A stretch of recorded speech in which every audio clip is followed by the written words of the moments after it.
last class we started some very important concept called span.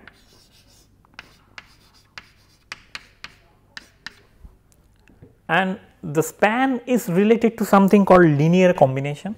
So, suppose alpha 1, alpha 2, alpha n, these are the set of vectors belongs to some vector space V, then C1 alpha 1 plus C2 alpha 2 plus C3 alpha 3 so on plus Cn alpha n is equal, this quantity is called the linear combination of whatever the vector is given to you, and C1, C2, C3 essentially the scalar quantity.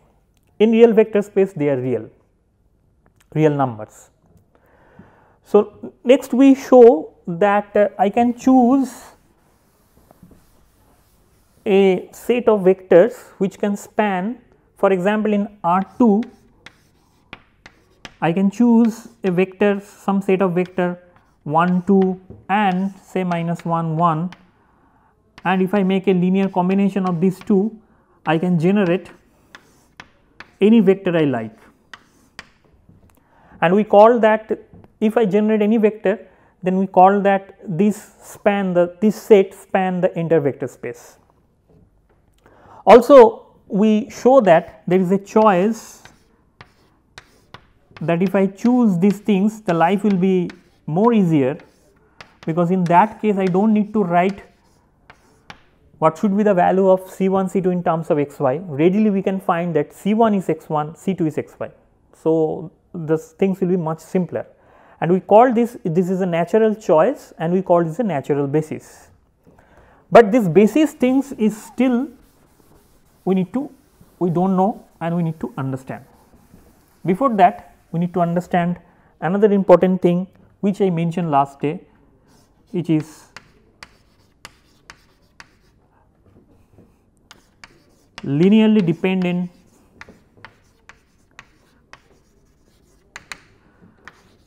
and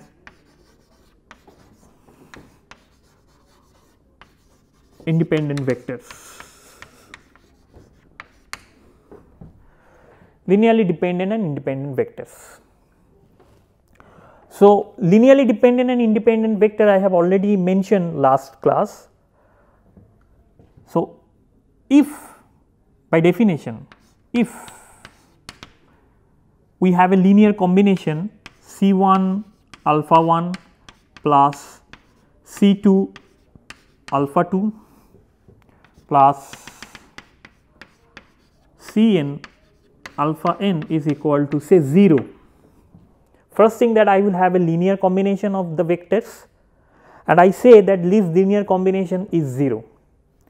If it is 0, then if we have only one solution,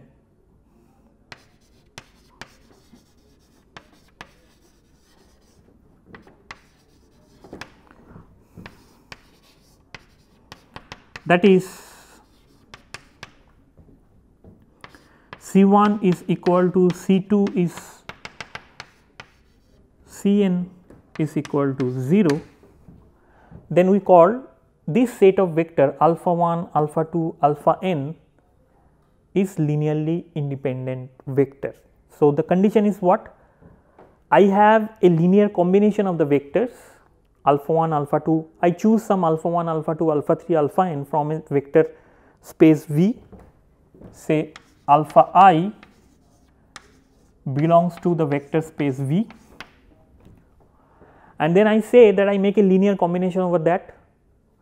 All possible linear combination I say this is a span, but I am making a special linear combination of these two vectors so that my right hand side is 0.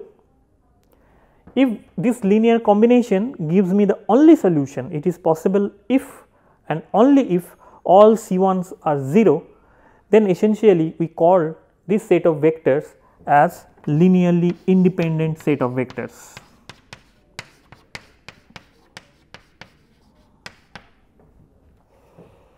linearly independent set of vectors.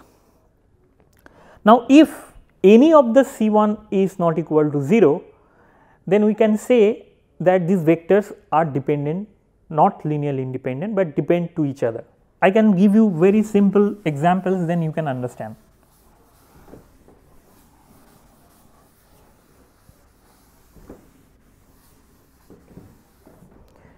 In R2,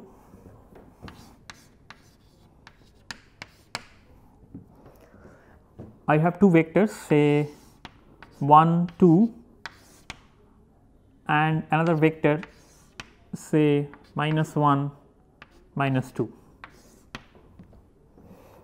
These two are distinct vectors. Is this linearly independent or dependent? So, C1, 1, 2, make a linear combination, C2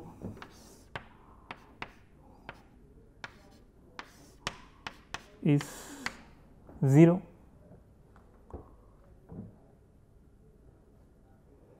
Now, if I do that, then I will have one relationship C1 minus C2 is equal to 0, a relationship I will get from this side. That means, if I put C1 then equal to C2. So, I have a relationship between C1 and C2. So, if I put C1 and C2, if I put C1 and C2 both 1 or both 2 or both any value, then I will have this equation valid for non-zero C1 and C2. The most simple is, let us put C1 is equal to 1 and C2 is equal to 1. That means, if I just add these two vectors simply, then I will get 0. So, that means I will have a relationship C1 multiplied by vector plus C2 multiplied by vector is equal to 0, and I will have a solution for C1 and C2 which is not equal to 0. That means, these two vectors are linearly dependent. So, that means these vectors are linearly dependent vector.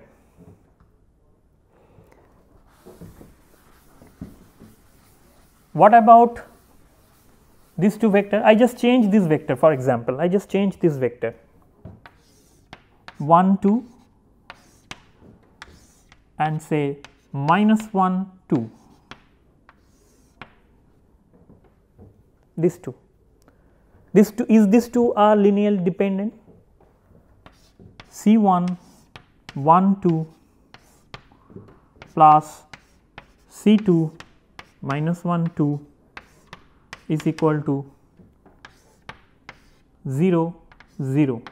This is my equation. 0 means at right hand side, when I write single 0, that essentially means this is 0, because left hand side is a vector quantity. The right hand side, when I write the vector, basically I am writing the null vector. So, I should write the null vector in component form, which is 0, 0. So, now we will have one equation C1 minus C2 is 0, another equation C1 plus C2 is 0. 2 C1 is equal to 0. So, C1 plus C2 is equal to 0. Now, if I solve that, then readily I will find that C1 is equal to C2 is equal to 0. The only solution here, I find C1 is equal to C2 is equal to 0. So, that means these two set of vectors are linearly independent, they are not depend to each other. That means, this vector cannot be written in terms of this vector. Let us go to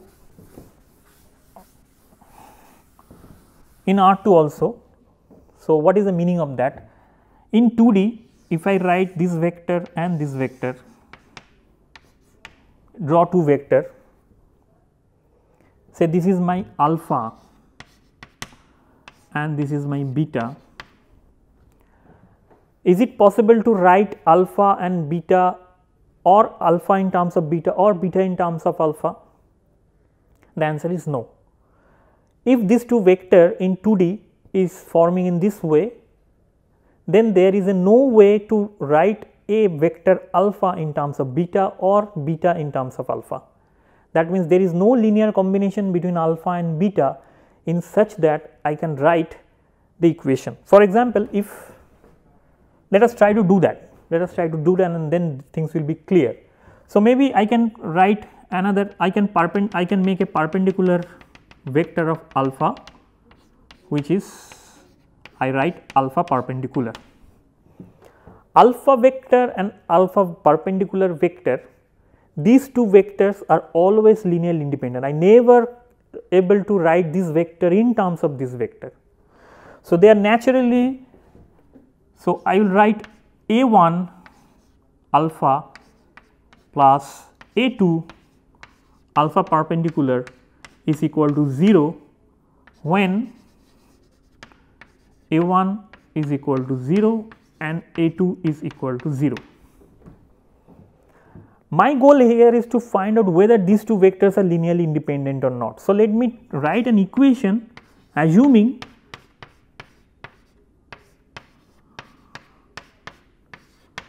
this. I write this equation and try to find out whether C1 and C2 can be represented in terms of non-zero value and alpha can be represented in terms of beta or not. So, what I will do that I will expand my beta into two parts. So, I can divide this vector into two parts, this and this perpendicular. We know how to make it as a component wise. So, beta can be represented in terms of these and these with certain components. So, say this is B1 alpha plus B2 alpha perpendicular. I subdivide this B in these two. Please note one important thing is there, if I able to write that, then alpha, beta and alpha prime are not linearly independent, they are linearly dependent. That means beta can be represented in terms of these two vectors. I can do that. I will show once again another thing which gives you the idea how these things are happening. So, now if I put this here, beta I just put this value. So, C2 multiplied by beta 1 alpha plus beta 2 alpha perpendicular is equal to 0. I will have one equation in my hand. So, now if I write C1 plus C2 B1 alpha plus C2 B2 alpha perpendicular is equal to 0. I rearrange that. But if you look this equation and this equation which is right in the top, then you find that this is nothing but A and this is nothing but B, not B, here A1 and A2. This is A1 and this is A2. But my condition suggests that A2 is equal to 0 and A1 is equal to 0. They has to be 0. That means this has to be 0. This has to be 0. This has to be 0 means I will have C2 multiplied by B2 is equal to 0. From here we can suggest, we can have that my C2 has to be 0. Why? Because B2 is not 0, because I expand my beta in terms of B1 and B2, that I say this is okay, this thing is okay, I can expand this, but this I am not sure about, I need to find out, and when I put this I find C2 is automatically 0, and if C2 is automatically 0, you will find from this equation C1 is also 0. So, that means in 2D I will have these two vectors, these two vectors is always linearly independent to each other. But if I put a third vector, then it is always possible to write this vector in terms to other two vectors and so on. So, that means one important thing I find is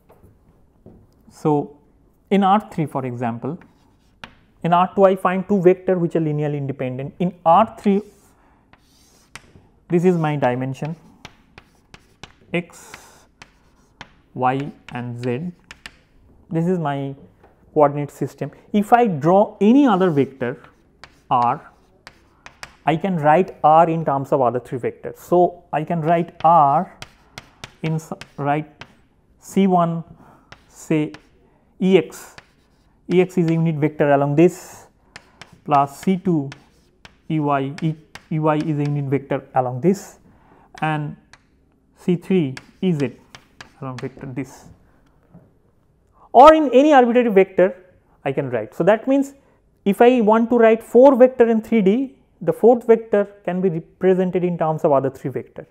So, from here I can conclude one very important thing, which is number of maximum linearly independent vector is equal to the dimension of the space.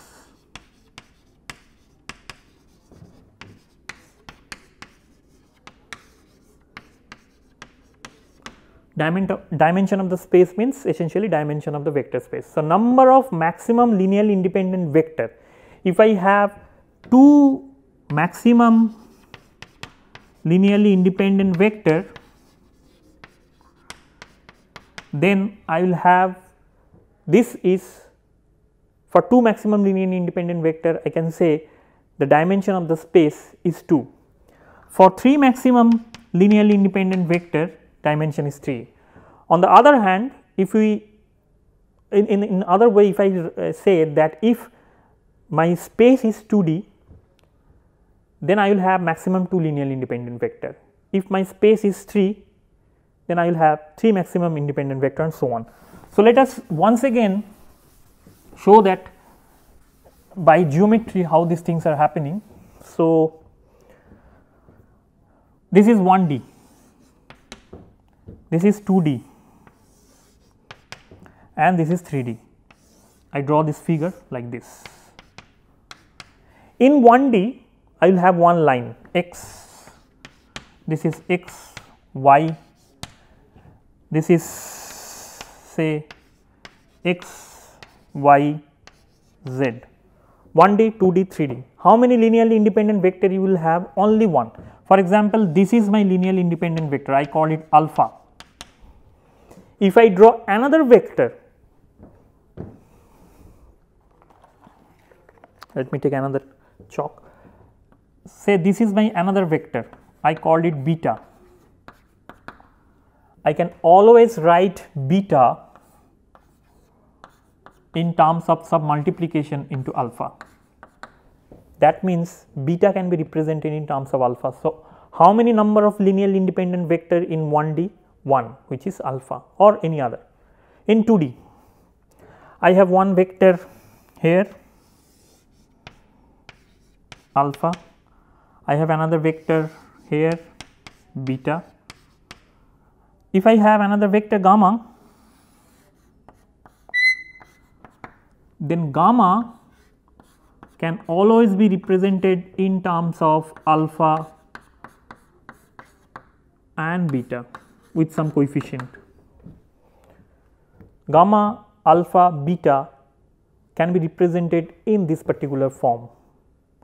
So, this particular form is nothing but, if I write clearly, this particular form is nothing but this form, where phi, okay, let me write it, 1 into gamma minus a alpha minus b beta is equal to 0.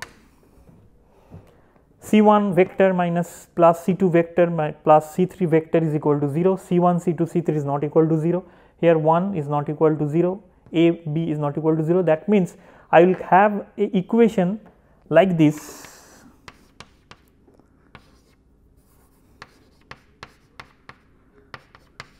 With the coefficient Ci not equal to 0 and 0, that means this vector has to be linearly dependent, because I have non-zero C1 which satisfy this equation. In a 3D also, if I write one as I show R can be represented in terms of the other 3 vectors.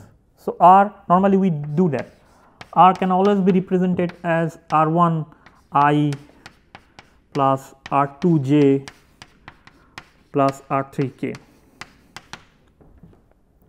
where I j k a special vector which we call basis. So, let me now go back to the basis thing. which is important.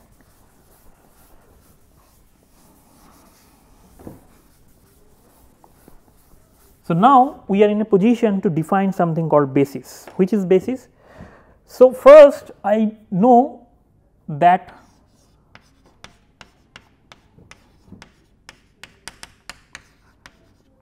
these are the set of vector that can span. First thing is that this belongs to some set S. So, now I am saying that span of this set S is equal to the entire, if it is a n number of vectors. So, I will say the span of S gives me the entire vector space, element of entire vector space in Rn. This is the first quantity. Alpha 1, alpha 2, alpha 3, alpha 4, alpha n are the few vectors that is taken. This is the elements of vector space in Rn, and this is taken from that, and I make a span over that. And when I make a linear combination of these things, span is essentially the linear combination, I can generate any vector possible. So, this is the first quantity, first criteria. Second thing is that if alpha 1, alpha 2, alpha n are linearly independent to each other,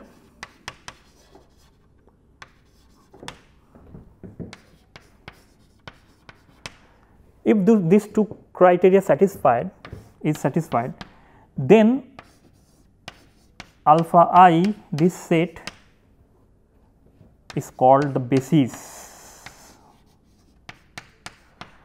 That means any vector can be represented in terms of alpha I in R3. So, they has to be linearly independent, which is the prime criteria that we have already shown that in the previous class, and they should span entire space. So, let me now give you the idea how to find the linearly independent set of vector and all these things.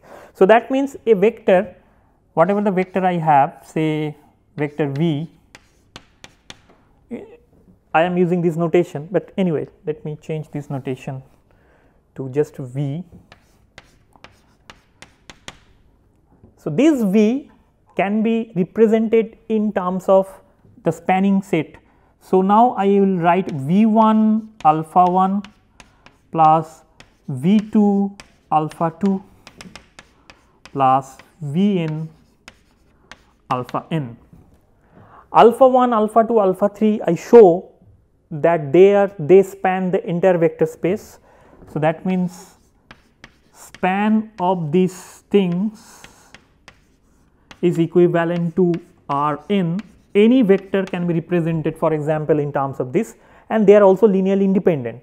So, another condition is that summation of Ci alpha I is 1 to n is equal to 0 if and only if Ci's are 0. These two conditions they follow. If they follow, then any vector can be represented in terms of this, and we call this as basis.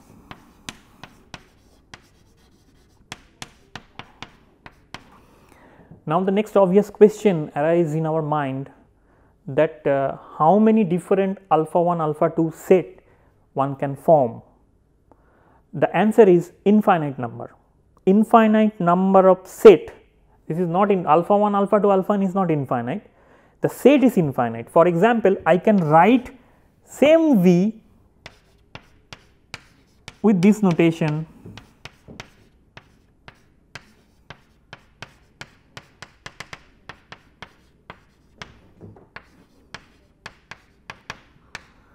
my coefficient is going to change, but I can form another set alpha 1 alpha I prime, which can also form the basis because they are linearly independent and they are spanning the entire set. What will be the example in R2? this is very important for you to remember that there is not a one choice, but there are different choices, in fact infinite number of choices. In R2 for example, R2, I choose one alpha vector 1 1 minus 1 1. I can write any vector in terms of these two. Also I can write another vector, another set prime 1 2 prime minus 1 0. This can also form a span. So you can write infinite number of vectors which are linearly independent and they can form the span, and one vector can be represented. For example, this is my 2D vectorially, and if I write one vector like this alpha 1, another vector like this alpha 2, this alpha 1 and alpha 2, they are linearly independent and they can span the entire vector space, but I can choose another prime also, another set, this alpha 1 prime and say alpha 2 prime, the blue one. They can also form a set of linearly independent vectors because they are linearly independent. Not only that, they can span the entire vector space. So, they potentially also form a basis. So, number of choice of basis is infinite. The number of choice of basis is infinite. I can choose the set containing alpha 1 and alpha 2, alpha prime and alpha 2 and so on. The number is infinite. But what is the natural choice? What is the natural choice? The natural choice that I already mentioned is this E1 vector which is 1 0 and E2 vector which is 0 1. I believe now you understand what is why this is the natural choice, because any vector can be represented in terms of these and these, also these and these, also these and these, but the vector, the coefficient of the vector can be easily identified. So, let me write for this, let me write a vector v which is say 1, which is say 2 7. If I write this in terms of EI, so it will be 2 of EI plus 7 of E2 like this, which is 2 1 0 plus 7 0 1 readily.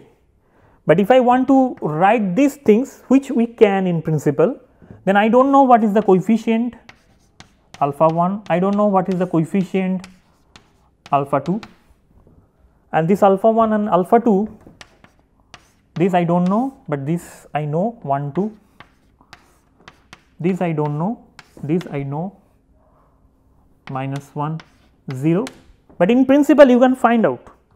You can find out what is the value here, what should be the value here, here should be the value here.